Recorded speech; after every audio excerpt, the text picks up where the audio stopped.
The Universities and College Union announced this week that lecturers in UK universities will begin to work to contract as part of a campaign of sustained industrial action in a row over changes to their pension scheme. This means that members of the union should not attend voluntary meetings, cover absent colleagues or put in extra duties. Earlier I caught up with Steve Cooper, the Director of Human Resources at Exeter University, who explained what effect this would have on students and why the industrial action is taking place. On a national level, the policy of working to contract began on Monday. Did the action go ahead at Exeter, and has it had a detectable impact on the teaching and academic support available at the university?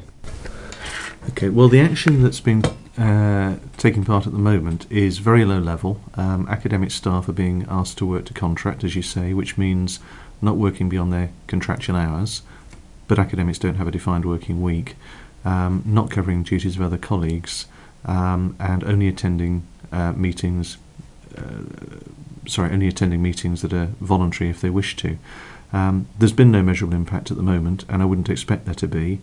It may be that in the future the action will be escalated, and at that point, if we thought that it was having any impact at all on students or student progression, the university would take appropriate and proportionate action to deal with it.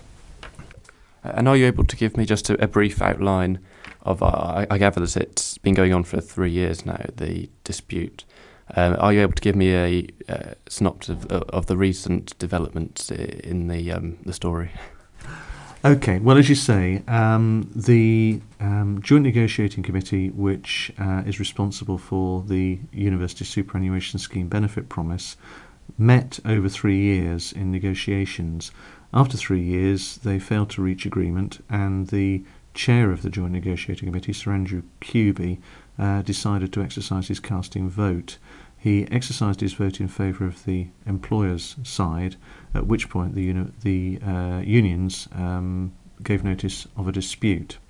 They held a ballot back in the spring, which had a majority in favour of action of about 60-40, and then they reballoted again in the autumn, where there was a much higher turnout in the ballot but a reduced majority in favour of action.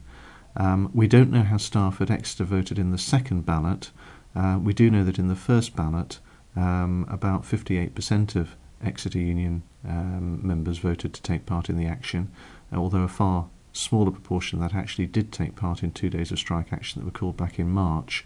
But unfortunately the union chose not to give individual institutions information about how their staff had voted in the second ballot, so although the majority in favour was reduced and the turnout in the second ballot was higher, we don't know for sure how people at Exeter voted, but I think my supposition would be that a number of institutions' staff voted not to take part in further action.